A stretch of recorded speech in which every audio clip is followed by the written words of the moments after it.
worked with Trey Songz. I've worked with Nicki Minaj recently. I'm here for the artists. I'm not here for you. I might have to beat your ass. Shark, welcome to the podcast. If a person knew 12 people over there were carrying, guaranteed he's not going to go over there and try to rob one. A person can move 21 feet in 1.4 seconds with deadly force. Have you ever had to use deadly force over here? We don't go in worrying about dying. We go in with the mentality of if you're not on that mentality, you're in the wrong profession. You need to not be in this. Yeah. I'm okay with getting fired for doing my job. You'll get over being mad. You won't get over being dead. Corey Goldfish Jones. He tried to shit on my name. And in this industry, all you have is your name. I'm calling on the whole Bodyguard community. It's a challenge. You don't have to do it. Yeah. But if you don't, you pussy. And everybody know you pussy, bro. Yo, welcome back to another episode of Attractive Mindset. I'm telling you, season 3, nothing but game changers, heavy hitters. And we're bringing another person from our community into the building today. Man, Shark has so many accolades that I'm going to let him tell you a little bit more about himself, man. Shark, welcome to the podcast. But thank you, brother. Thank you for having me here, man. I appreciate what you guys are doing over here. A military veteran, paratrooper, 82nd Airborne, hoorah. Celebrity bodyguard, master trainer, fitness trainer, business owner, father, brother, son, you know how it goes. Yeah, the whole nine. Absolutely. So, man, on this podcast, we like to give a backstory to some of the individuals, because people see our Instagram and see us where we're at now, but they never know how we got there and what we had to go through to get there. Yeah. And so I like to give some light to people like, yo, it wasn't all, happy days getting to where we are now. People might see the success and see the accolades, but we had to get there one way or another. So, where are you from originally? Originally, I'm from Baltimore, East Side, Preston, Carolina. Okay. Yeah. So growing up in Baltimore, how was life like for you? Rough. It was crazy. I come from a city that I was raised in violence. And I don't say that in a way where I'm advocating it. That's just how it was. Yeah. There's a saying it's be more careful. Growing up, I used to say the city that bleeds, not the city that reads type. You know what I'm saying? So I grew up in that type of environment where a kid really couldn't be a kid. I had both parents. My parents had me when they were young, 19 to be exact. So I saw a lot of things and witnessed a lot of things and matured very fast growing up. And so growing up in Baltimore in that specific environment, being outside is a lot more different than being outside in today's day and age. And so what was outside like for you? What did you pick up? What did you learn? Like, how did you navigate the streets at that time? Man, like I said, I come from a family that was outside. So I grew up with my youngest uncles. You know what I'm saying? Some of the paths they took me down were adult paths, as a kid, but protected me at the same time, if that makes sense. Some people that might not make sense, but some people they know what I'm talking about. Facts. So I learned early how not to make the mistakes that they made. That was the benefit. Sometimes people say if you look for a silver lining in the hardship, but that part made me into the person I am, which is a hustler, a grinder, determined before I went in the military. And so at what point did you go to the military?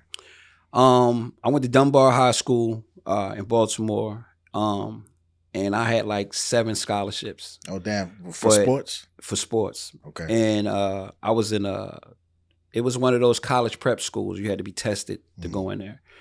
But I had a principal that he got pissed at me. In my senior year, I decided I didn't want to be in healthcare anymore, and I wanted to be in business. And he held my diploma. Wow. So I lost all the scholarships, and then I ended up going into the military. Why he hold your diploma? Just out of spite. Damn.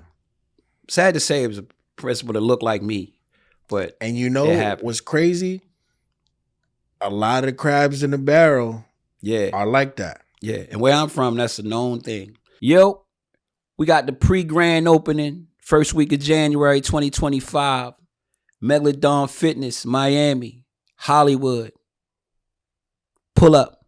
The crab in the barrel thing was heavy. Damn. You know, I mean, I love my city, but yeah, so it's a wild place. Damn. Yeah. So you wanting to go into business after that? Mm-hmm. Well, what made you want to get into healthcare first? It was more so things that I saw and I was around. Like a lot of people in my family had health issues. Okay. And then I always wanted to be more. You know what I'm saying? I think I had one uncle that graduated college. This was on my mom's side. I was raised mostly by my grandparents. We stayed with my grandparents. That's the typical story in the Black community most of the time. So I lost a lot of family members to that. So I figured that was something I could do when I got older to help. I wanted to be a lawyer. I wanted to be a police officer at one time until I got into high school. And they had these two white lawyers come to my school. And in my class, they basically convinced us, why shouldn't I be a lawyer? And I felt like the old Malcolm X moment when they told him, you should be a carpenter because Jesus was a carpenter. So they wanted you to stay out of. Yeah. I was deterred at that point. The dude, I remember this, and mind you, this was like 9th grade. And the guy said, if you become a lawyer, you got to defend people that rape kids and women and stuff like that. Damn. Nothing positive to say about it.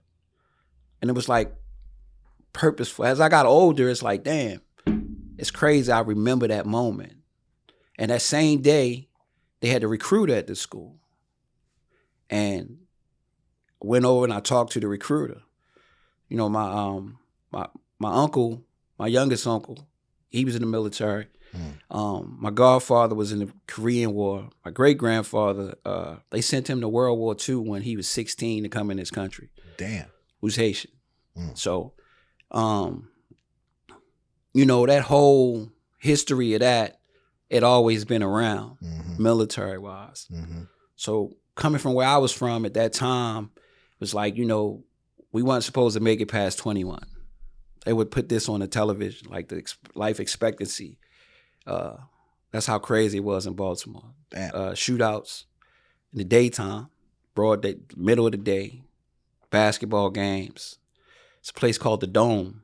It's pretty famous in Baltimore. A lot of people that play basketball. And it would just be a shootout breakout right then and there. Open drug, air market type stuff, all that. You know what I'm saying? So that's the where I come from. That's what I grew up around. That's what I knew. Sheesh. Yeah. And so your conversation with the recruiter was? That was an option. You know what I'm saying? And he had us take a little test. I didn't know the test was like an official test. Like the ASVAB? Yeah. So the ASVAB popped in. Mind you, then next time I see him, I'm in the 10th grade. So then he had me take the test again. They come in the classroom. I take the test. I pass the test. Next thing I know, I'm in a delayed entry program. Yeah. In the 10th grade and didn't even know it. So when the scholarship situation came about and that happened, of course, he contacted me. And I was like, I got to get out of here. That was my way of getting out the city. You got to do that. Yeah. So that's how I ended up in there. Sheesh. And so what age did you join officially? 18. 18. And how long did you stay? 15 years, 3 months and 5 days. Wow. Yeah. 15 years. And so what was your MOS going in there? I first went in, I was in infantry. And then during that time, they started changing up some of the MOSs. So I was supposed to be a weapons specialist. So they put me in the infantry. I was in Fort Lost in the Woods. I was in Missouri. We call it Fort Lost in the Woods. I was in Missouri. Then after that, they had me test again because they changed the MOS up. So when I took the MOS again, the next thing you know, I'm in quartermaster. So I'm in logistics. Then when I left there, I ended up in the military intelligence battalion in Augsburg in Germany. 204th Military Intelligence to be exact. And so I was over Europe for almost 7 years. Damn. I got recruited by the old guard. I had French commando training while I was in Europe. And then I finally end up maxing all my PT tests out. And then I ended up going to Bragg. And when I got to Bragg, instructor, they sent me I was in JFK Special Warfare Center in school, which is the Special Forces Training School. So I was the weapons person there at the school. Then I ended up going to jump school, Fort Benning. Yeah. Then to go to 82nd, you had to volunteer. 82nd was always, as crazy as people sound, why would you leave the Special Forces school? But I always wanted to be in 82nd. That was my goal. You know what I'm saying? To be airborne. You know, I used to do crazy stuff as a kid. Like if I tell you, you can be like, Fort you should have Benning, some we would see 'em. thing. Yeah. So I used to actually jump off of balconies from the 3rd floor on mattresses as a kid. I used to, you know, a yellow line in the middle of the street. I used to stand on that line and rush hour traffic while the cars go past me on both ways. Man. This is as a kid. It was normal for me. As crazy as it sounds, it was normal for me. So me going to jump out of planes was like, you know, and it was something that everybody didn't do. I always wanted to be different. You feel me? Like I don't want to do what everybody else doing. Yeah, we're the same and opposite at the same time because tanks, it's crazy how they have that. They got air, they got jump school there, and then they got tanks in the same place. I couldn't fit in the tank. They told me I was too big to fit in the tank. Yeah. Because they, you know, they push everybody towards the combat. Every time. They that's just their quota. That's what they got to feel first. Because you know why? It ain't too many people that can deal with that, or willing to do it now, like you say. So they didn't really offer you too many options at the time. Like if I'd have known better, I probably would have ended up in the Air Force or something. Yeah, same. Air Force, you know the chair force. Yeah, because you get paid better, you eat good. They get hazardous pay around us. They just tell me, yeah, y'all go sleep over there if you ain't got no barracks to sleep in. Yeah, exactly. You know, man. And so going to Fort Benning, you know, who else was there? The damn, I don't forgot their name. What's the ones that's on the horse? They had some cab people at that time, but cab switched over. Because what's funny is when I ended up going to 82nd, I was in the only airborne aviation unit in the Army. So we had helicopter pilots. We had our warrant officers, and we were assigned to pilots in the cab. So we had teams that was assigned to different pilots, which I love. It was the closest thing, again, to being a bird, the flying type situation, because we call it map to earth, where you flying so low, you basically on the ground right above the water in the chopper. But my pilot used to go straight up till a propeller cut off, then drop back down. Most people be throwing up, vomiting, and all that type stuff. That'd have been me. And then he just takes off. I thought it was the most exciting thing ever for me. It was like I enjoyed it. So we had a real close relationship, my warrant officer and I. But that's the unit I was in when I was in 82nd during that time. Got you. And so once you did that and did the specialist, did the 82nd, all of that, what made you say, I'm done with my military career? I had a few opportunities. I played ball overseas. So I had a few opportunities to go pro, but they wouldn't let me out. And I had a situation where I had a chance to get out, to go play. And again, another person that looked like me kind of messed it up. Damn. He went and told my first sergeant, and first sergeant called me in. He was like, I know what you're ready to do. Like, what you talking about? And the crazy part, he was a Mason. My grandfather was a Mason. So I thought that I could confide him. He was an older guy, you know what I'm saying, on some OG type stuff, and betrayed me, betrayed my trust with that. So that blew that out the water. And after that point, I was always told, especially like once you start jumping and it's not fun anymore, it's time to go. So it was time for me to go at that point.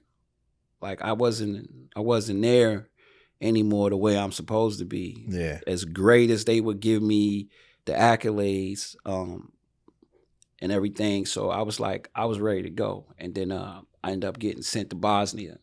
I made all Army team, post team at Fort Bragg. As soon as I walked out, my coach was like, they just handed me the papers. Damn. So they just, yeah. So after that, I broke my ankle, came back. They had to fly me back to the States. And then that was it. I was out of there. Mm. And so you didn't want to finish is it the 5 years to hit your 20? I mean, I still get the same thing regardless. Okay. You feel me? So it was like I accomplished it without having to do that particular part. Got you.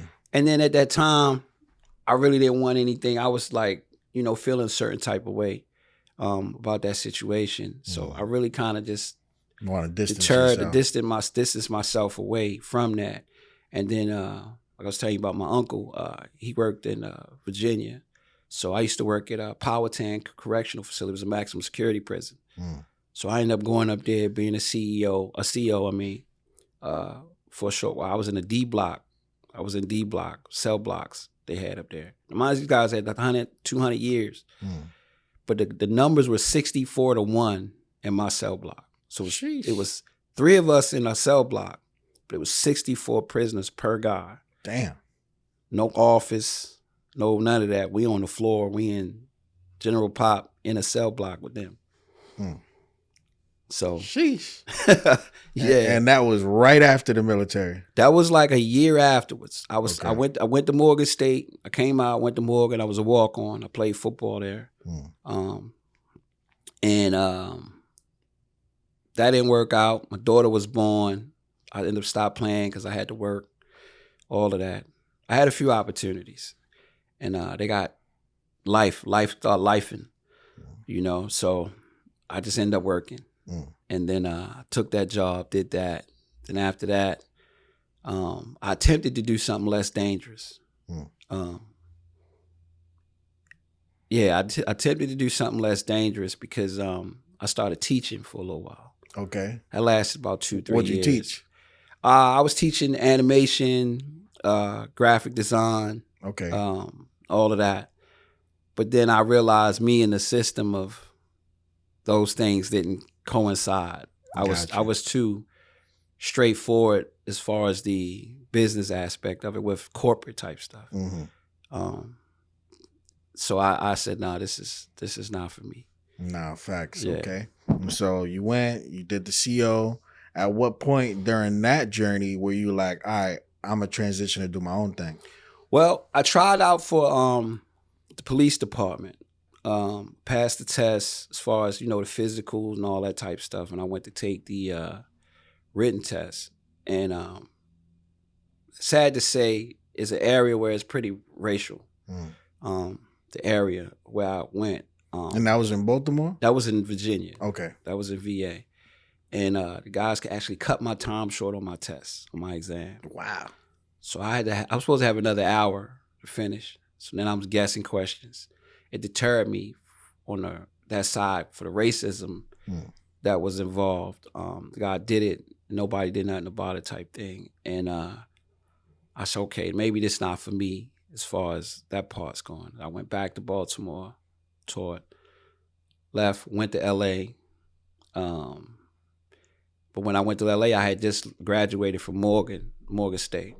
And I was in production. I got a degree in production, a bachelor's degree.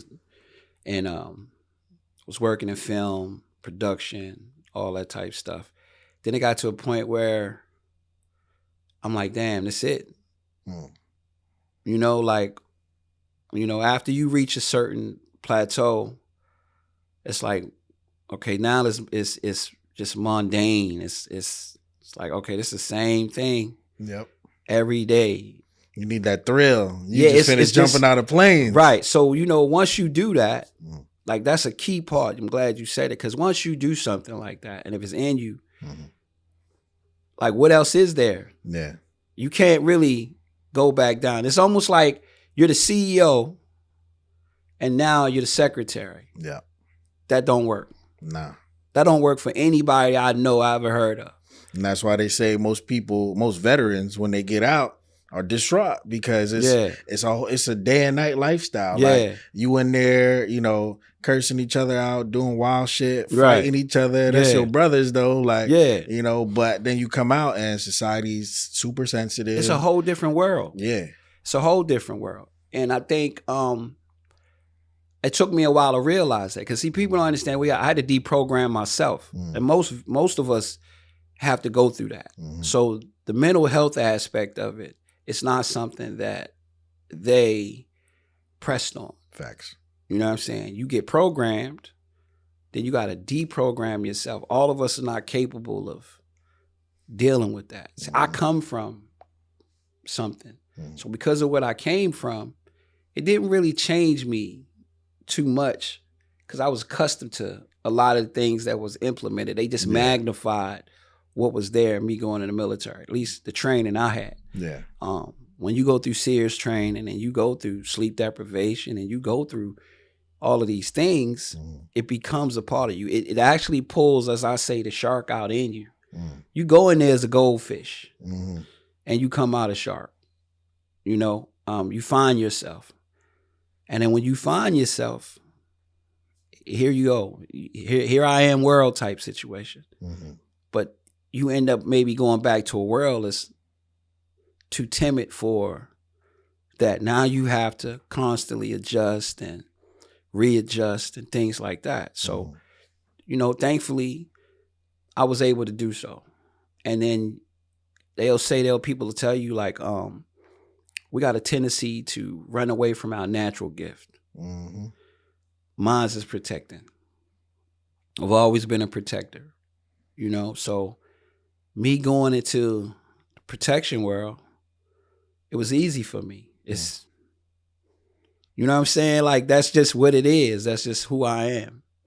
You know what I mean? So that dedication that I put in my career, if I was military, being able to take an oath to defend and protect against foreign enemies, domestic, you feel me? It don't matter. That's just a natural thing for me. Nah, facts. And so once you transitioned out of even that, what made you, or what was the start of your own security? I was in LA. I had been in LA almost 10 years at the time. And then right before pandemic hit, I started getting all my credentials statewide. Because, even though with your military background, I learned that it's about money when it comes to the licenses and business. Again, the business component of it all when it comes to these states. So it doesn't matter. Regardless, you have to get credentials in each state. It's not reciprocity as if it was with a CCW, concealed carry permit. So right before the pandemic, I started getting all my license stuff together and credentials for LA. And then the pandemic hit. So, I was working during that time. And then during that time, that's when it began. Late 2019 to 2020 type thing. And then I started running to a lot of people. But the way I ran my team, it was military. I moved military. That's what I do. I believe in the ranking system. I believe in that structure, that organization of it all. And that's how I structure my business. Yeah. So people hadn't seen that before. I was probably the first one to start guys carrying long guns in LA. Now you see it all the time. I'm not trying to, you feel me, say the first person with a long gun. That's not what I'm saying. You're not trying to soldier boy it. Right. You feel me? I'm just saying that in LA, from my understanding, guys wasn't moving like that. But for me, that was just natural because that's what I'm accustomed to. It's like, I believe in a hard target versus soft target. Yeah. It's like when you see SWAT, you already know what it is. Yeah, you're not even trying to go after I'm not trying to fool you. Yeah. You know what I'm saying? I'm like telling you like, hey, Don't do it. Think about it. Yeah, you might want to think twice or 3 times. You feel me? That's the biggest deterrent. In deterring situations, I believe the head-on aspect is best.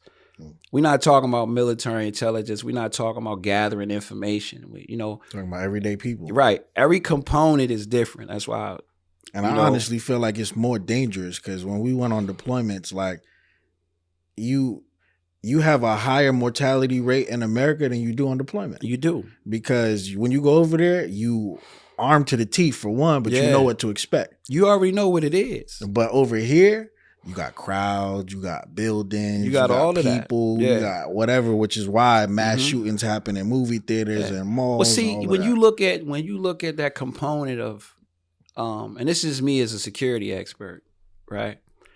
When you look at the component of all those things happening, there's a common denominator in each part of it. And the common denominator is it's a no gun zone. Mm-hmm. Every place there's a mass shooting, you can't have guns. Exactly.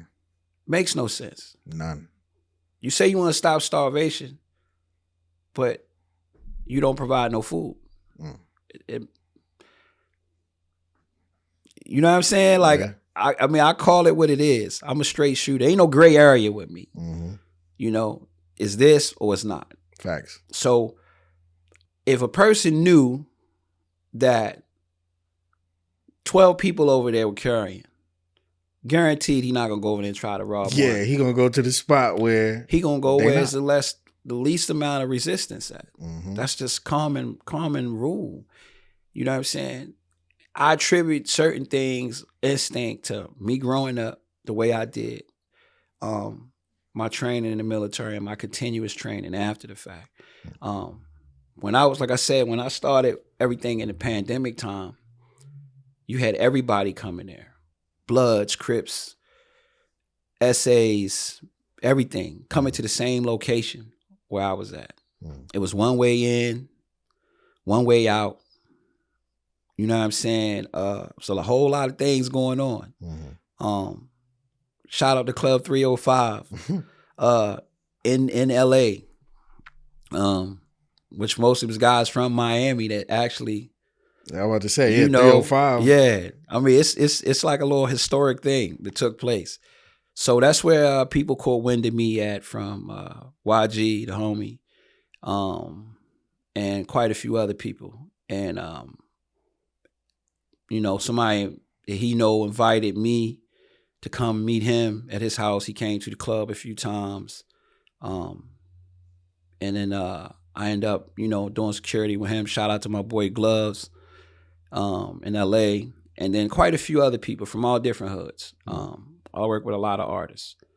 And then from there, after pandemic, it expanded. I worked with Trey Songz. I've worked with Nicki Minaj recently on her tour. Chief Keef tour, just came off the Chief Keef tour. Shout out to Sosa. NFL, NBA,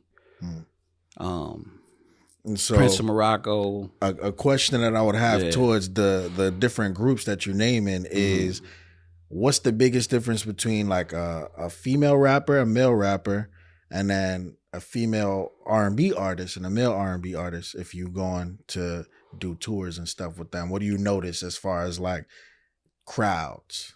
I don't think it's a difference in the gender. I think it's a difference in the teams, the people that surround the artist. The atmosphere that surrounds the artist. That's the part that, from my side, no one else sees. The public only sees the show, the clips, the edited parts. Every now and then you might see some background footage, this, that, and another. But the intricate parts, the details, the specifics, the drama, the everything else, you don't get to see. So I notice if the artist has a good management team, they have a good team of people, a support team, it's a lot easier for me doing my job. Me, I'm here to protect. I'm here for the artists. Meaning that I'm not here for you, if that makes sense. No, I might have to beat your ass. Facts. And this is not a cocky thing.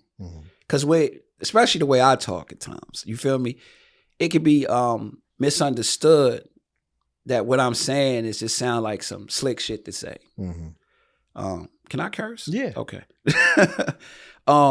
But it's not. It's the reality of it all. So I tend to steer away from making people feel too comfortable with my presence. I'm respectful, but understanding why I'm here and who I'm here for. So if I see you doing something that's detrimental to my client, it's my job. It's my responsibility because it's on my watch. See, it's not much difference in the outlook of this versus being outside. You understand? So that's the biggest factor. If you got good people around you that care about you, that really care, that's really with you, it's different. So you got people that got entourages that's out of control. All of that. Even them, you know what I'm saying? Like, so like a scenario like when Ross went to Canada and they put pause on that man. Like, well, my professional opinion, and I can't really speak on who the security was or who they were. It's not a face I'm familiar with that I saw in the footage, the guy, but that reverts back to the reason I'm doing what I'm doing in the sense of the training aspect. When I say train how you fight, because that's a situation that should have never happened. That's a situation where the guy should have never been able to get within that 21-foot rule that I speak of. You know what I'm saying? And for those that don't know what that is, that's the kill zone. A person can move 21 feet in 1.4 seconds. And with deadly force. So in my business, in the line of business that I do, everyone that's properly trained knows this. Again, you see a situation getting out of control that you can't control that environment. You're supposed to act and react a certain type of way. All the chitter chatter, all of this, that, and another. But as we saw in the video, that didn't work out too well. Facts. For the guy, the security guy. And it could have put Ross in way more danger than before. Ross came to LA one time. It's a picture on my Instagram. You see me standing there. I think I had my VR80 on me at the time. And he was at the club. And you'll see the difference in between how we create perimeters around our clients versus maybe other people. Now you got guys that don't move like that. I say, they doing too much. But thank God, knock on wood, I'm undefeated when it comes to my client getting robbed, stabbed, shot, beat up, anything like that. Have you ever had to use deadly force over here? I ain't gonna say that. But have I ever had to take and use my skills to prevent situations? Yes, I have. At times, it possibly could have, almost been that for certain people, but Okay. Fair. And then how is it like when you interact with like the police in that kind of situation, like you defending your camp as security, but then the police still get involved? The police are always going to get involved. It's their job. That's another thing people got to understand. Like we're not police officers or peace officers, so to say, but we in that same community and group, family-wise. Most of the trained professional police understand our roles. They understand that we're private security to protect people. And then we have limits and things that we can and we can't do. But they also understand at the end of the day, we have to do what we have to do to protect ourselves as well as our clients by law. So I've had situations where the police had to do their job. I've been in handcuffs before. never got put in a cell.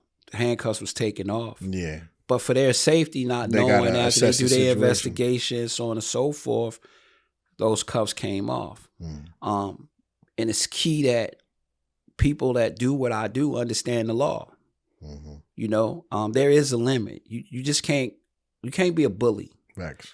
You just can't beat someone's ass just because you can beat someone's ass. Everyone has guns. Facts. So if your motive is, oh, I got a gun and it makes you a badass, you're not a badass. Facts. You feel me? So I've had SWAT called on me a few times. All of that. So I haven't had a bad experience with the police. I respect them. And I haven't really had any of them that haven't respected me. You know? I mean, as black men, we all have run-ins with the police. You know what I'm saying? But I respect them. I respect the police. I respect their job. I respect what they do. And I haven't had that bad experience with them not respecting mine. Now, is it ever like a situation where you have like, you know, on the artist side of things, let's say like I'm just throwing his name out there, like a Lil Durk, who, you know, fuck cops and this and that and whatever, but then a scenario or something happens and that. And well, I would say that you have clients that don't understand the law. You have people, I should say, that sometimes I consider to be our fault. When I say our, meaning protectors' fault. Because we can make people feel so safe sometimes that they lose sense of reality. So you have people that because they know they have, it's just like if they was to go out with, they 30 deep, but they know 3 of their guys is killers, shooters, and they think. They act in a certain way based on those 3 people that they know they got with them. They feel comfortable. Don't mean that that's who they are as a person, but they are who they are, if that makes sense. Like a you feel 6'9". me? You know, and then some people with money in general, you can't tell them nothing because they feel like, you know, they God. They feel like because I got X, Y, and Z, I could get away with X, Y, and Z. And a lot of times they can. You know, the only issue is, I think, when it comes to the world that I live in, we have to protect no matter what. I don't really have an option to judge you on your actions. So I have to protect you regardless. Because if I don't protect you, then what? Oh, such and such got his ass beat and he was with Joe Blow. You feel me? Like, we got to deal with a whole lot of stuff, a lot of people, a lot of personalities. All of us have a number. I call it a number anyway. So say I done been with an artist where it was just me and the artist. 2,200 people. Damn. You feel me? I mean, the artist trusts me enough to believe that I could keep them safe within that situation. But in reality, now my aggression level, as well as my senses and everything else, has to be heightened because it's just me. Yeah. You feel me? And that's one of those things, like, if we go to them back to the military thing. We don't go in worrying about dying. We go in with the mentality of killing. Yep.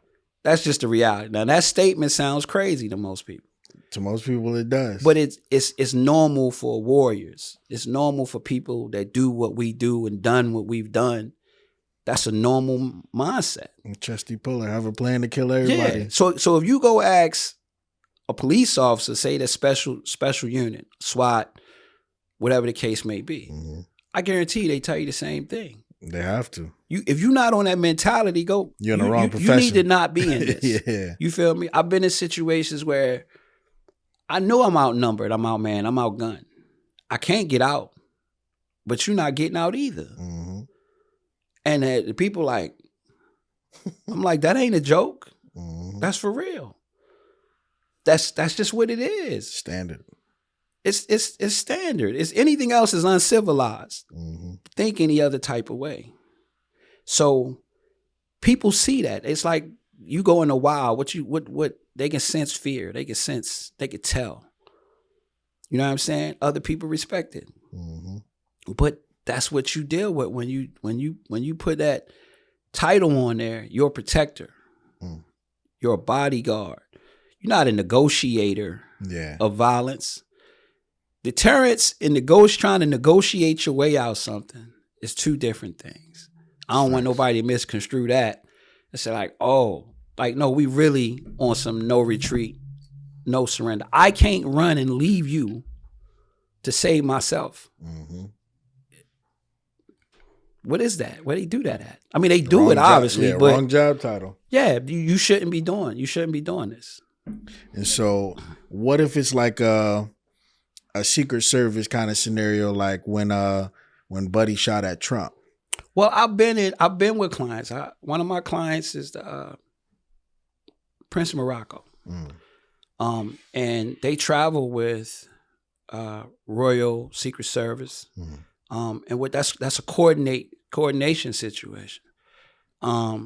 So we coordinate and work together to prevent things like that. Now, if you don't have, again, the right people on your team, you know, that specialize in certain things, then it's a likely chance of that. Or, again, you look at the venue that they had that event at.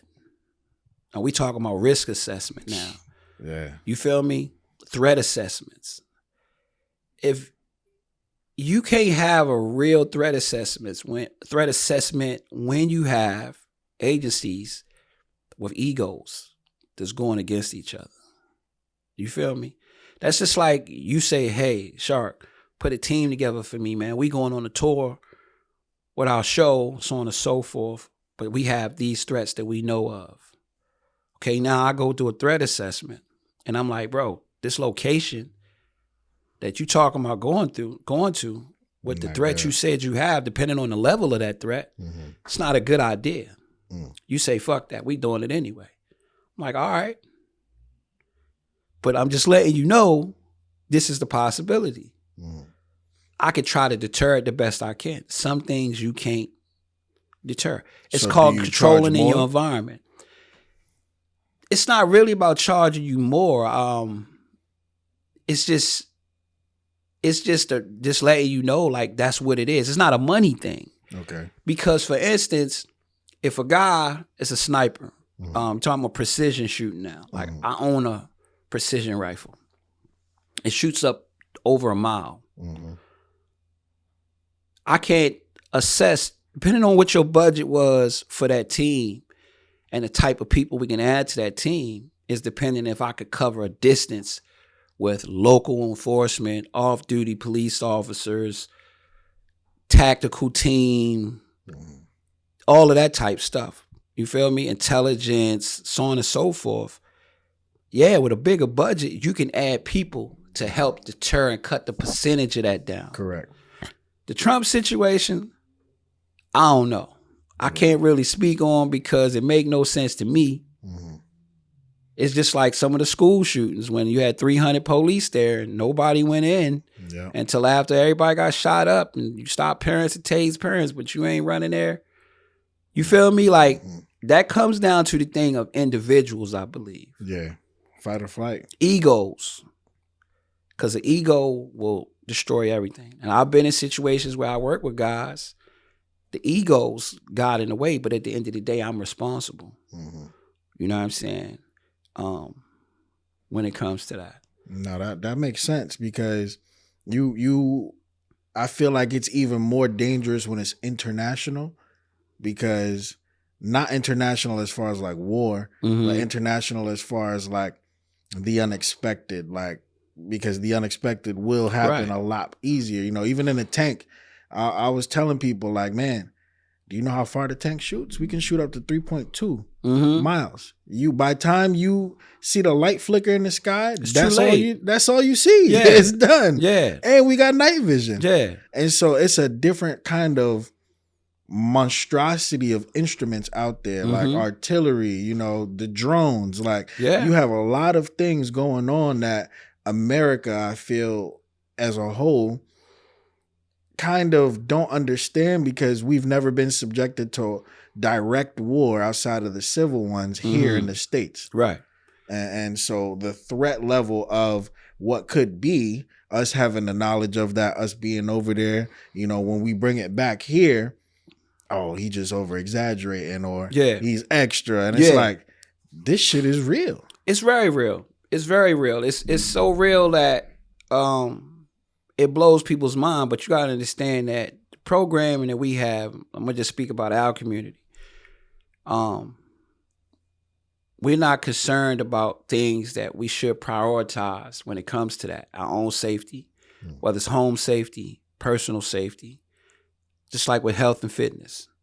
Our direction, our focus and direction is different. So if we don't create a community of self-defense, protection, awareness when it comes to those components, we're going to always be in a situation like we've always been, whether it's been a tornado, a hurricane, a flood. We're always looking for someone else to come help us, save us. Newsflash, nobody's coming. You feel me? So what I did was create my own program to attack that, for, as I say, my contribution in a sense to trying to address the issue that I know to be. Whether it's training guys to protect their homes, training women to protect themselves, make sure they get their CCW or their EDC, which is acronym for everyday carry, to protect themselves. Whether it's going to the car, going to the mall, being aware of what's going on around you, and then knowing how to respond to it is what's going to save your life. Facts. You feel me? So I created something called the We Got Us Tour. And I'm doing the first event here in my facility here in Hollywood next year to kick that off for that type of situation. I mean, I train guys in the bodyguard stuff and executive protection and firearms training and fitness and the whole nine. We got a whole gym training facility for that, Megalodon Fitness and Tactical. But that's a very big key component, bro. Like, people don't know how much water they should have per person in a house for 2, 3, 4 days, or a week for that matter, per gallons per person. They don't know that. It's not something that's put on there. You feel me? They don't even know what an MRE is. You know, they know McDonald's, they know fast food, they know everything unhealthy. You know what I'm saying?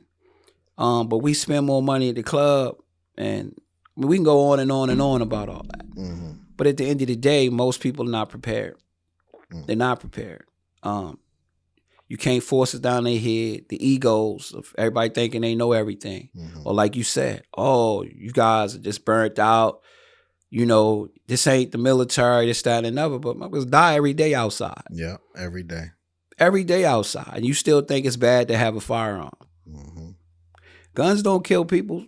People kill people. Facts. The gun ain't picked itself up and took it nowhere and pointed at nobody. Facts. And without having that broader knowledge on a more general scale, it becomes more dangerous. Exactly. Just like understanding what the type of ammo you need, what type of weapon you need for accuracy, and when does accuracy matter? You don't have to be a sniper. Yeah.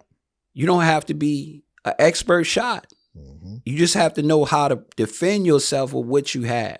It's crazy that you say that, because I see people sometimes and I'd be like, oh, look what I just picked up. And they might have a 10, or even if we want to go even crazier, 5.56 or 7.62. And I'm like, I'm looking at them, their body type, like how they're framed. And I'm like, that don't even make sense for you. Like, you wouldn't put yourself in a scenario to need that. They treat it like fashion. They treat it like fashion. They don't look at it being tactical. They not tactical people. So to have a tactical state of mind is like almost unfathomable. It's like you can't even put them in that frame. It's like, if you go out somewhere, right? You know you got a homie that's scary. You can't go to a scary place with him. Facts. Or her. You feel me? Because you putting yourself in a bad situation. So you're not going to invite that person to that particular party or that event. It's just like if you know somebody, you gonna fuck my business up, bro. You can't come here. You don't know how to act, nigga. Facts. You feel me? You're not gonna bring them, or you gonna leave their ass in the car. Yeah, be like, you feel me? I got love for you, but so because they're not educated again in the firearm, what's good for them, why it's good for them. It's like, oh, this is the new fashion that came out. This is the new drink. Now everybody want to go try it because it's a fad. It's what's lit right now. It's what's, you know what I'm saying? Everybody doing, everybody smoking, everybody this, that, and other. Like a pink firearm. I don't even think that's legal. I mean, it is. They have them. They sell them, but it's not tactical. Yeah. Like, it's cute. Yes. You feel me? Like it match your outfit. Yeah. You feel me? But in a real situation, I can see your pink joint. You feel me? In a real situation, you weigh 110 pounds and you got a 7.62. You feel me? I carry a 7.62. You know what I'm saying? Like around with me. But that 7.62 cost me fully equipped $7,000. Yeah. And it's like, why would you pay? Again, we talk like you talked about the night vision. You talked about these particular things. If the lights go out in Georgia, so to say, in a situation, most people gonna be fucked. Yeah, it's over. Let alone have a flashlight in their house. They gonna try to turn their phone on. And when that die, you fucked. It's over. Yeah. You feel me? When it floods in this, you live in a state that flood all the time. You got any kind of flotation equipment? And that's what I've always told people. Like, you got a lot of these movies and TV shows that come out, and they're like post-apocalyptic and all of these things. And you got people like, The Walking Dead. Look at the main character, the leader, Rick Grimes. Why he survived so long? He's a cop. Yeah. He done been through all of that. But see, that's the part I say is a thing called reality and morality. Our community is morality based with no morals. Again, if that makes sense. Because you talking about church stuff, you talking about things where, oh, God's going to protect me, so on and so forth, this, that, and other. And I'm not knocking the church or nothing like that. I'm just saying in general, the mindset. The mindset is that of something we can go, that's a whole nother conversation. Yeah. You feel me? Subservient to a degree, dependent to a degree, versus provide, protect, you know what I'm saying, conquer if need be type mentality, warrior type mentality. Not that we don't have plenty of warriors. Some of them just sleep. 100%. You feel me? Understanding our roles and how we supposed to work together and plan together and build together as a community in itself. You know what I'm saying? It works in every facet and genre of the things that we are elite in. But at the end of the day, it's not a unified thing. Everywhere I go, bro, I try to talk to guys and I try to push the same ticket. Like, you see me, bro, you should see yourself. If I come to your venue, you feel me? You know what I do. You know who I am. You know what I'm saying? You get guys that respect that, because when you come and we get in a situation in here, we all got different clients, but guess what? All of our goal is to get up out of here, right? It makes sense for us to work together. We're going to do much better working together than working apart to get out of here. Facts. Regardless of what the client's saying, we know better. You feel me? And like when you brought that situation up of knowing how to survive and what to do, it's crucial. It's key. You know, a lot of people are perpetrating and capping and faking like they know and they don't know. No. But demanding to get paid for knowledge they really don't have. It's just like scamming. Literally. You know, even basic shit. Like, I was watching TikTok, like 2 days ago, and people like, man, he's starting a fire and he's building like this basic stuff. And I'm like, you should probably know that. You got to know that to a certain degree. And there's a lot of stuff that I'm missing. I'm not saying I'm perfect with it either. Nobody is. But I know how to start the basics. Right. I know how to do the basics. I know how to survive at least a few days in the woods with no solid food and stuff like that. And most people put in that scenario in 24 hours, fucked. They with a big F. You feel me? It's sad. But it's like one of the things you can't force feed. You know what I'm saying? Knowledge is something that you gotta feed by a teaspoon, I say. Because it can be overwhelming. It's like a person being in a dark room for weeks. You just can't, come on, let's just go outside. Or a person being dehydrated for 4 or 5 days. You can't just drink this whole bottle of water. It's gonna kill them. It's gonna, More than it's gonna help them. Yeah. But you can't learn if you don't want to be taught, bro. You gotta be a student in order for you to gather or learn anything. You feel me? We got ego issues in our community that I find out. And even in the security world, it's ego issues. It's guys that the way they approach situations, much better than I would. You feel me? You got to know how to play your part. I know in certain situations that it's not good for me. I'm not the one to go talk to that person. I'm the one that's going to end up doing something to that person.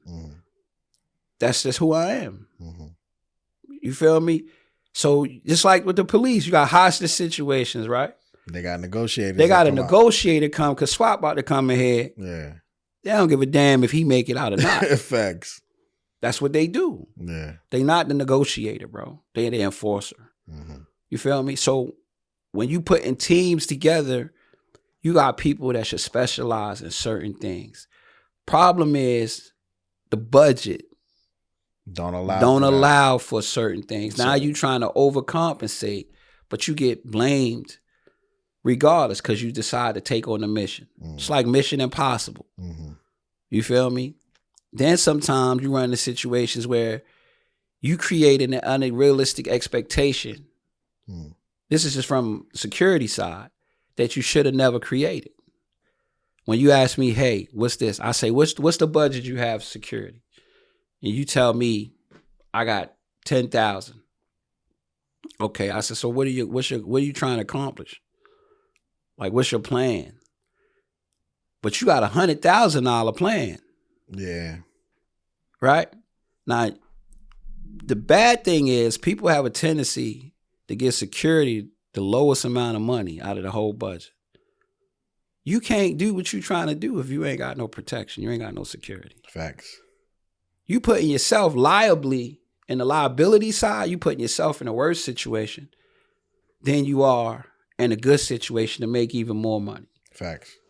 So I think the prioritizing of how those budgets are created or set up, in order for you to know this, you have to have like a real security consultant or someone you can consult to explain to you why you need X, Y, and Z. You feel me? I've had clients that I was like, listen, bro, this is not a good idea. We don't have enough people for you to go walk around this, that, and another. Okay, I don't want to listen to what you're saying. We're going anyway. Okay, but I'm letting you know the likelihood of me hurting somebody very high. Is very high that you're going to be responsible for. So we could go to hell. You could tell me, bro, I'm going to hell and fuck the devil up. Okay, let's go. But understand that we might not make it back. Long as you understand what you telling me, and I'm telling you what I may have to do to make sure we come back. You taking full responsibility. You sure you want to do this? You feel me? When you approach situations like that, what is like to protect yourself as well? I know you got insurance and stuff, but like, what does paperwork look like between you and a client? Like, what do you have to cover or make sure you cover? Indemnity. Probably everybody pronounce it a little different, but you sign certain waivers, release forms. You should anyway. I could tell you 90% of the people that you talk to they don't even have a contract. You kind of taking a chance. So besides your own personal coverage, you have to have some kind of contract with the individual that, hey, if this, that, and another happens, then this is how this is structured. Most of the people don't even try to talk to you about a contract. On the average entertainment side, you get a lot of times like, hey, you got a couple of guys, this, that, and another. They just go.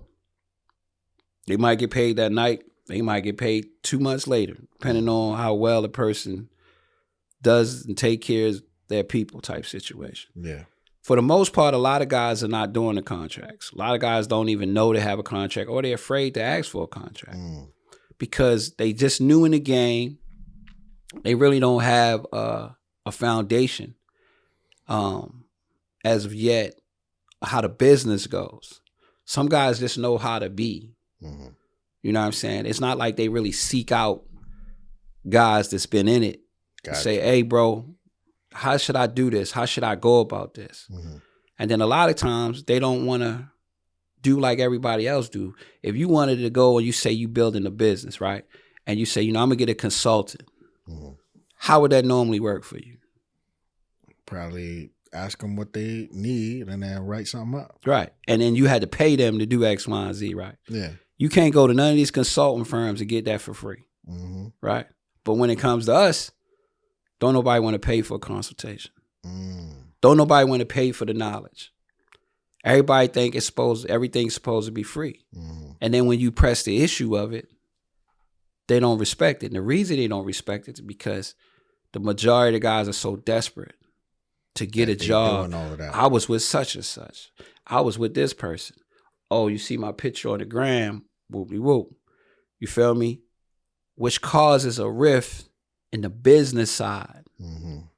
Also causes a rift in the liability side for the client because you don't know who you have. You don't really know if that person you seen on that picture is really that person. And I don't mean physically. I'm talking about skill-wise. When was the last time you was able to see, call one of your friends and say, bro, how many push-ups can your security do? Yeah. Ask your security tell you how much you weigh. How much can he bench press? How much can he deadlift?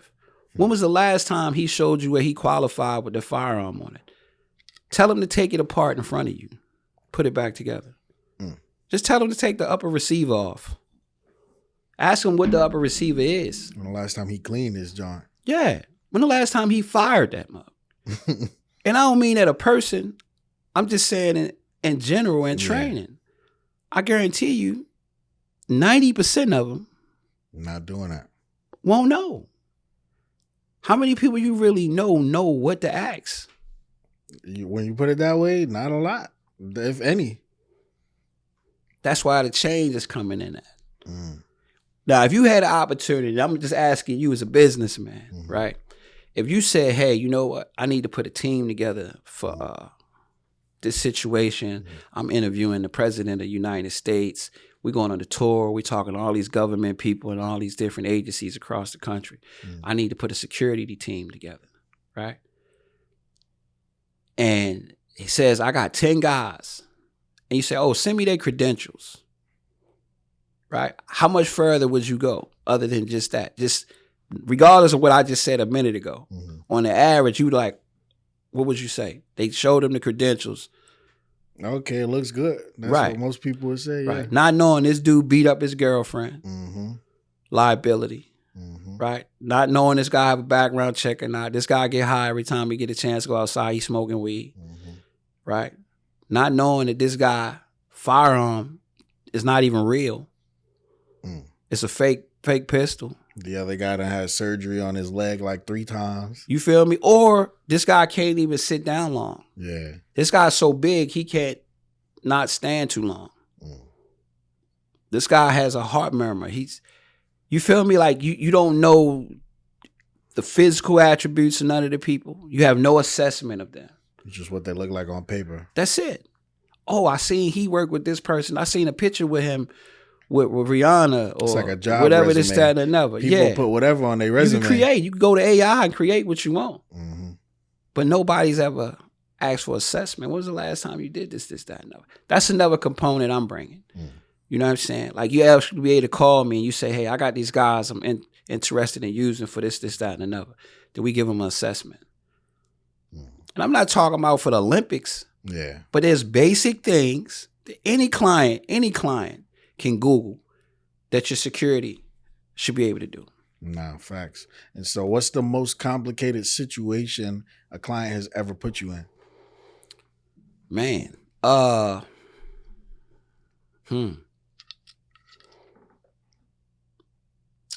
been in a few situations. But it wasn't situations where obviously I was concerned about me getting out of. I've had clients that have put me in situations where the liability could have been through the roof for me. It damn sure was through the roof for them. Yeah. But it's mostly that. And it was avoidable through my eyes, through my recommendations. See, sometimes people don't take the recommendation that they're paying you to give. And if I had a wish and a hope for something, it would be if you're paying for security, professional security, to advise you on security type things, you should listen. That's a professional in general, because we get that too, where, you know, even on a smaller level where it's not security, but you hire us to be the videography company, the photographers, whatever. And then you like, oh, I want this. And we're like, well, this lighting is going to mess with this and you're not going to come out how the way you want. Nah, at least the venue, like it got to be this. And that. Okay, we'll do it. But see, they not, because it's not their thing and they really not vested in themselves. That's the penny pinchers, people that like to cut corners. Yeah. Then when the product don't turn out the way they want, they complain. They blame you. It's not even a complaint. Oh, that's your fault.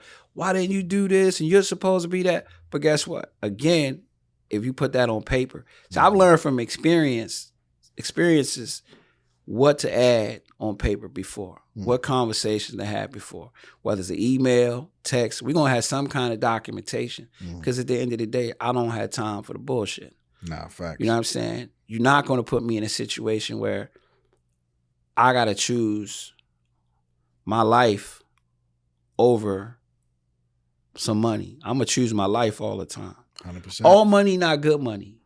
Big facts. Motto. You feel me? And I say this to anybody that's doing it in this field on my side, because that's the one I can speak on the most. Don't sell your soul. You know what I'm saying? Don't sell your soul. And what I mean by that is you're not here to be a yes man. You're here to protect. The best scenario I could give is your children. Just because your child gonna be mad at you, don't mean you let them do some shit. You know what the result is gonna be, bro. Facts. You feel me? Like, you know what's going to happen. So you got to pick and choose. You know, me personally, I'm okay with getting fired for doing my job. Got to be that way. Because if you mad at me, that means you still alive. You'll get over being mad. I promise you. You won't get over being dead. You got to be grateful for the pain because, I mean, you're still alive. You feel me? So I'm going to ask for forgiveness before I ask for permission. Nah, facts. That's just me. Okay. And so in you navigating the business realm like this, doing all of this, you know, for a lot of people that might watch this and want to get into the industry, some I already know off the top of my head are in the industry that's going to watch this, you know, how did you get to the level where you built a company that is getting these people like the Prince and some of the accolades for names that you do have? Honestly, it was word of mouth. It wasn't a social media platform. It wasn't an advertisement situation. See, the one thing about this is you chosen. Like, it's not just something to say. It's not the, I guess you could compare it to an NFL draft. Okay. Or an NBA draft. People always watching. No matter what it is. Some people gonna like what you do. Some people not gonna like what you do. All security is not created equal. Facts. All security is not for everybody, every client. You have to have a variety. I'm not the bodyguard for everybody. I was just about to say, is there anybody that you would turn down? No, it's not a turn down thing. Okay. It just doesn't fit the client. So, for instance, if I have a client that's wants somebody that's very low key, like almost unnoticeable, you know what I'm saying, as security, that just blends in. I don't blend in. Yeah. I'm too damn big. Facts. So not saying I don't have somebody that does blend in. You feel me? Like you know what I'm saying? Like you got different shoe sizes. You got different people for different situations. So 100%. I'm able to take in fit people with other people. The question is asked all the time, who do you got like you? So I tell them nobody like me. And I don't say that out of cockiness. I say that out of reality because everybody's different. 100%. Traits like me, only people I would say that is people that I've trained or people that I've worked with so long that they are either better than me, very similar to me. We move without talking. Got it. You feel me? That's something that's established though. When you see SEAL teams and you see tactical teams, it's almost like synchronized swimming. Yep. I don't have to communicate with certain people. They know I'm doing this. I got the lead. They know they sectors. They know what to cover. They know what to do because we've been doing it for so long. Consistent. You feel me? But you can't be everywhere all the time. So when I got those clients, it was through other people's recommendation. Copy. You feel me? And so on the other side of that, would you say there is a type of client that you won't represent? I wouldn't say there's I don't judge. I don't judge. In our field, we're not supposed to judge. I'm not here to judge you. I'm here to protect you. Now, if I'm with a client and the client does something despicable, I won't stand there like I don't see that it's despicable. I wouldn't do business with that person again. I would put an end to what I see. And have you ever dealt with like a scenario of, because a lot of these celebrities or influencers or people with a lot of money, what people don't see, like you said, behind the scenes, they not usually, but a lot of the time they do be drugged up. They be drugged up and drugs all is. type Let of me stuff. say something about drugs, bro. Everybody in this country use drugs, and the drugs side effects are different for everyone. I'm not personally standing there where a person is like getting high, but that's like a common rule in our profession. Judge not. You feel me? As long as whatever they're doing doesn't put everyone's life in danger, then it's a step-in situation. I don't mean more so like them doing the drug. Yeah. I mean them doing it and becoming a different like animal. Towards I've you been around especially. people. I've been around people because it's just like alcohol. You have to have the type of relationship, and hopefully you have the type of relationship with that client that you can manage that situation. Okay. You feel me? Because everybody has moments. Everyone is an individual. Like I say, it's not a judgment thing. Now, when we talk about committing a crime or something like that, that's different. Yeah. We talking about raping a woman. We talking about molesting a kid or beating a woman up or some shit like that. That's different. That's not the same thing. Yeah. So this is just me personally. I can't speak for everybody else. I wouldn't tolerate that. Okay. I would intervene with that. I would hope any man would intervene with that. I ain't got to know you. I'm not going to stand there and let you beat a woman ass in front of me. That's just me. You feel me? Some people like, oh, that's not your business. Yeah, the fuck it is. I got a mama. I got 2 daughters. You feel me? Like, nah, you can't do that in front of me, bro. You know what I'm saying? Not saying that I would do something to you in a manner if I'm working with you, then I would stop it though. Yeah. I would intervene. That's on you how you take it after the fact. But just know, don't do that shit in front of me. You know what I'm saying? No, So 100%. Yeah, I can't respect that. Okay. I would end that business relationship immediately. Got it. You feel me? And so on the other side of the fence, you know, not limited towards security, you know, you have this gym that you're about to open up. And so what is the, outside of the We Got Us, what is the main purpose of this gym? What do you want to, you know, what kind of problem do you want to solve with this gym? Oh man, as far as it's called Megalodon Fitness Lifestyle training. I consider it to be a hybrid facility. And what I mean is it's not the muscle head spot. It's a place where you could come where you're judged, but by yourself.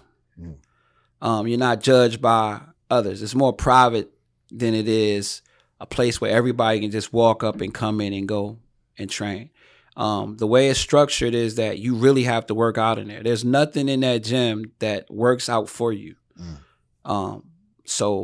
And it's like a la carte thing. It's you come in to train for the time you're supposed to train. It holds you accountable. So my gym is like per hour. On the average, a person only works out for maybe 45 minutes. Yeah. But if you're a go-getter and you really train it for a particular thing, you can have the whole thing to yourself for that time frame. It could be exclusive just for you. We have a recovery room, zero gravity chair. We have the massage boots. We have the leg, calf massage, just from head to toe. All the good things that you need to recover your muscles. We help you with nutrition. And we also do personal training. You can train yourself or you can be trained. And we have other levels of it where you want to go into your tactical fitness, which is different from your personal fitness or your lifestyle training type situation, where you can bring it all together. We have boxing, kickboxing. I have certain people that specialize in certain training, whether it's Muay Thai, boxing in general, but more designed, like I say again, based on your lifestyle.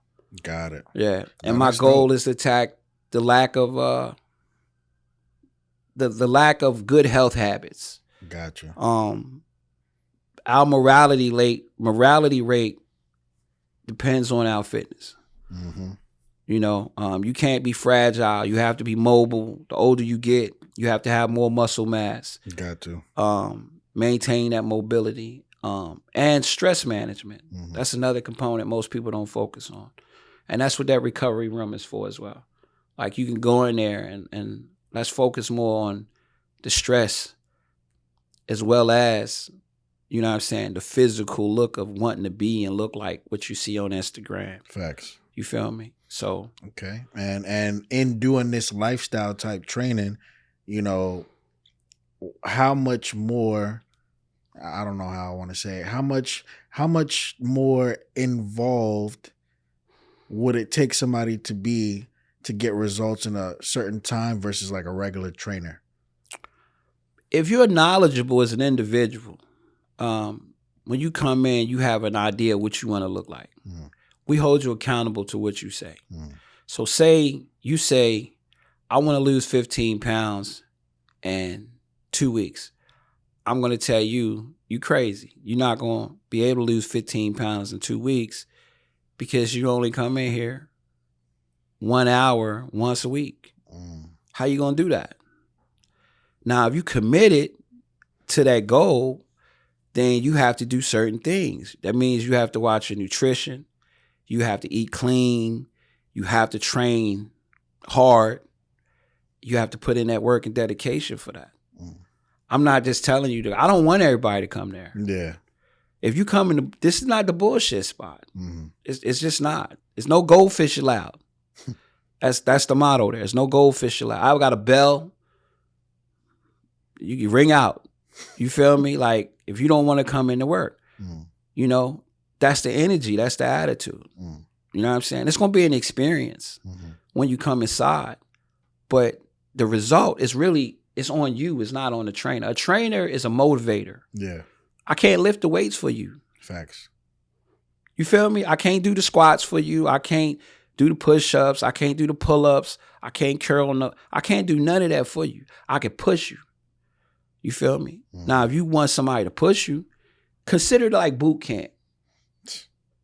Consider it to be your own personal drill sergeant. Yeah. You feel me? Your emotions do not matter in there. They're not when you gonna leave, like that. leave your emotions at the door. I guarantee you by the time you leave up out of there, you're going to feel like you lost 15. You might be crawling up out of there. If you don't want that kind of shark mentality, that attitude, that energy, Megalodon is not for you. That's just what it is. That's how it is. Y'all hear that? Yeah, I know y'all influencers gonna be watching this. Hey, and listen, another thing too, the way it's structured for the guys that are fitness influencers. Like, it's an open situation where it's not just for me, it's for us. I'm creating it where those people that say work at these gyms, I know y'all not making no money training at these gyms. You can come to our facility. You can rent the facility out yourself and train your people at our facility. That's fine. I got a green screen. You can come down here and holler at my peoples. Facts. You feel me? They can come up there and film for you if you're not filming yourself and do the same thing and make even more money. Big facts. So it's a community situation. That's the big difference. It's like, think about an Airbnb and you say, hey, I want to go in here, shoot my content. I want to train and I don't want nobody there. Yeah, none of the big gyms let you even go in there. Oh, you can't do that like that. Yeah. You got to pay for a pass, but somebody's always, it's like Suge say, you don't want a motherfucker all in the video, all in the background, you feel me? Come over to Megalodon, you heard? And ladies, you can come in and not be harassed. This is the safest gym in Miami. Facts. It's the safest gym in Miami. You can wear your little outfit, do your thing, no sexual harassment, nobody in your face and your ear while you come and do your thing, and be safe. It's literally exclusive. You heard? Yeah. It ain't for everybody. Nah, 100%. So, with you going down this path now, doing the security, doing the gym, as an entrepreneur, what would you say is like an exit strategy for you? I wouldn't consider it an exit. I call it a transition. Okay. And what I mean by that, we'll still be doing security. My partner is based out of New York, Global. Shout out to Global. My man Sonic. We still doing contracts. We're still basically trying to bring guys in and create the new age of executive protection, private security. Teaching guys from our knowledge and our experience of what we know, how they can be and do and gain the same things. Copy. The biggest thing is you have to have respect and honor. It's like, I know y'all have seen the movie 300. Facts. You feel me? It's Spartan law. You feel me? It's certain unwritten rules, like I said before, that we abide by. And a lot of them are old school rules. You know what I'm saying? Understanding your name is everything. This community is very small, and all it takes is one thing, and that could be it for you. Facts. And when someone tries to shit on your name, you have to handle that. Gotta catch them. You feel me? Gotta kick them in the pit. So Corey Goldfish Jones. You already know what it is. Who was the other one? Alonzo? That's the same guy. Okay. This new nickname, Corey Alonzo Jones, aka Corey Goldfish Jones. You feel me? Baby Guppy. You gotta take the challenge. He gotta take the challenge, bro. Like, I'm calling on the whole bodyguard community, even clients, the entertainment industry. Just imagine you being with a security guard, right? Then another bodyguard comes up and press your security guard. Would you still keep him for your security? Nah, facts. That's the question I want y'all to ask yourself. Because if y'all with Corey Goldfish Jones, that's what's going to happen to Corey. I'm not going to bother you. But I'm on his ass. He tried to shit on my name. And in this industry, all you have is your name. Absolutely. So his choices are public apology, right? Catch the fade, take the challenge, or retire. That's it. Hey, it's your boy Big SK, man, the big stepper in the building. Anytime I throw in that drip, I come correct. This episode is coming to you by Billboard Bag. Become a walking billboard. That's it. You feel me? Y'all want to know who he is? His page is at KORY_1. Now, he done recently blocked people from adding him, tagging him on a joint as of yesterday. But I got a call late last night that he was afraid. So I hit up Gilly and Wallow, like, hey, put us on the KO joint. Y'all can even sponsor it. I told him we could do it for charity. Yeah. You feel? But it got to happen, bro. Because that's one thing I'm determined to do is bring respect and honor back to the bodyguard industry. You feel me? We are judged by the actions of a few.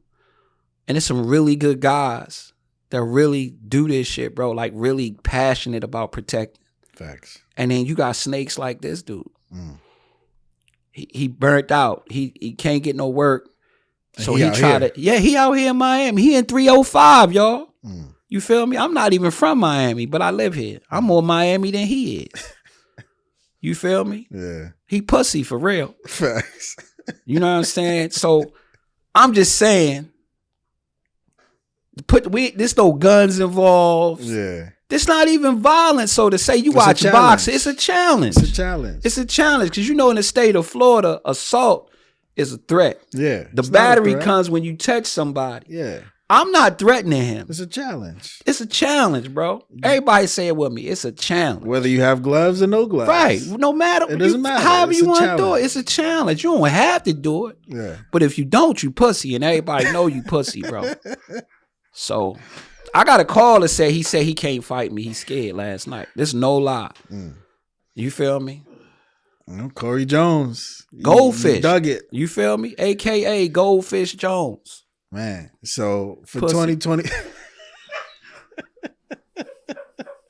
for 2025, when do you plan on opening the lifestyle gym? What do you have? I want to have a soft opening. Okay.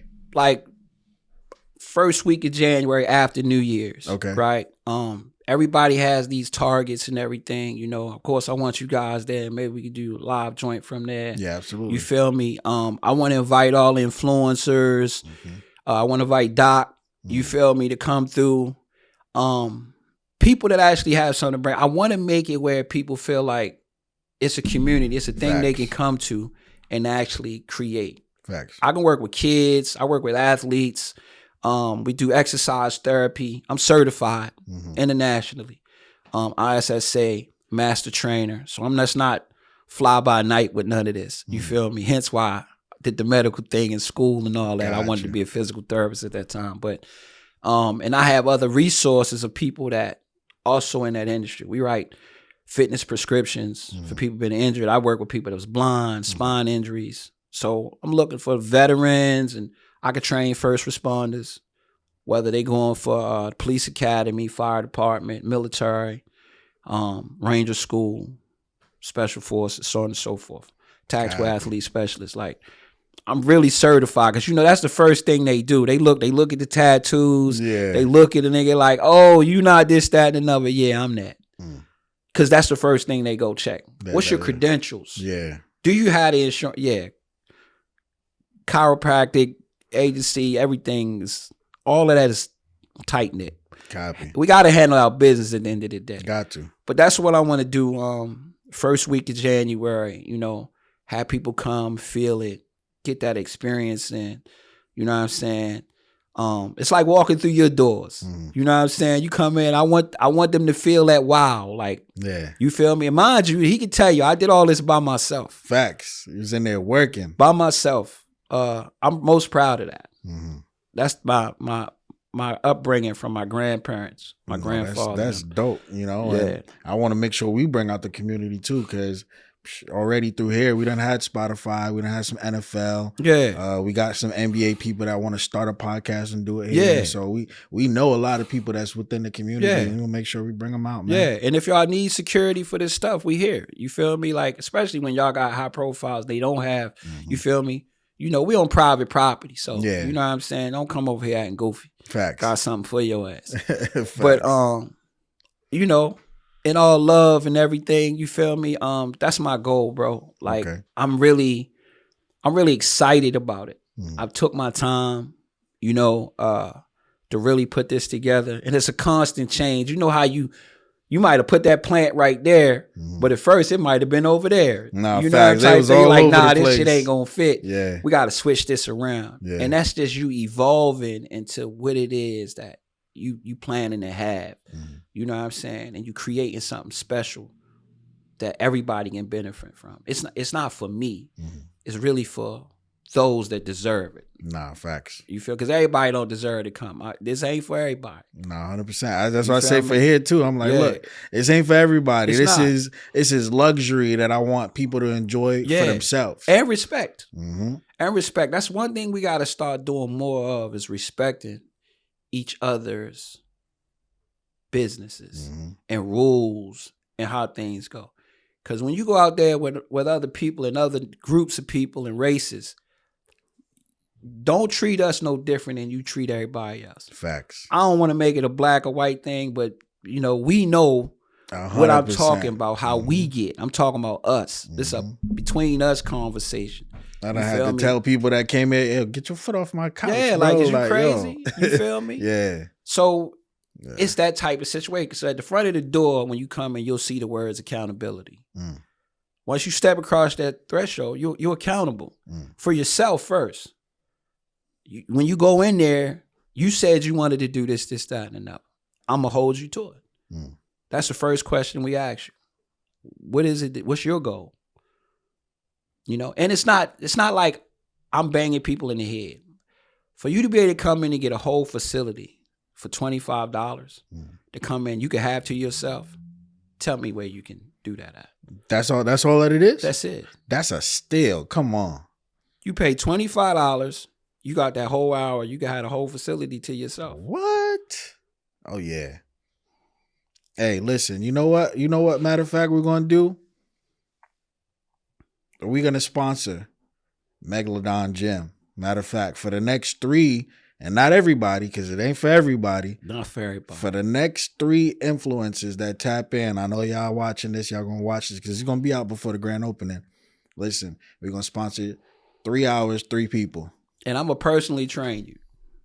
There it is. And so you got no excuse. So you got the Instagram page and everything already? Instagram website? page. You can go to my page. It's black, BLAQ .shark .the protector. That's on IG. And you got at Megalodon Tactical Academy, also on IG. Is a direct IG for the gym. Okay. So you have both of those. And but I want you to tap in with the fam, and then they'll forward you over to me. Facts. You got to tap in with them first. Facts. You feel me? And so we're going to pop something up on the screen somewhere during this interview. You know we've done it before. And so you got to make sure you watch the interview. Yeah. And you got to subscribe. You know what I'm saying? And once you see the code, you can send that to either Shark or us, and we'll get you handled. And if you're a first responder, you're a military vet, you work for the state, you show that ID, then you get a discount. There it is. We got a lot of vets too. So man. Hey, all the vets, Army, Navy, Air Force, Marines, even National Guard, y'all count too. I ain't gonna leave y'all out. Maybe Coast Guard. Yeah, you feel me? Yeah, come holler at us, man. Space I wanted Force? to be a home Space for Force? that. Huh? Space Force? Oh, Space Force. I'm waiting to meet the Space Force. Yeah. Astronauts, everybody. Come on down. You feel me? We got a special deal for you, for real. It's all love. But make sure y'all take, advantage of a lot of these things. Our community is run by us. You know what I'm saying? And so we have to make sure that we look out for us at the end of the day. And, make sure you like, share, subscribe, share this with a friend. If you're in the area, even if you're not in the area, if you're in a different state, if you come out here and you visit, make sure you show love. It don't cost anything to show love. Whether you paying money or not, support can be 100% free by just letting somebody else know. And so it's your host, Moneybag Rich, at the end of the day. And as we always say, we look good, we live good. Life is good. Talk to us. We talk back, and we out. Peace.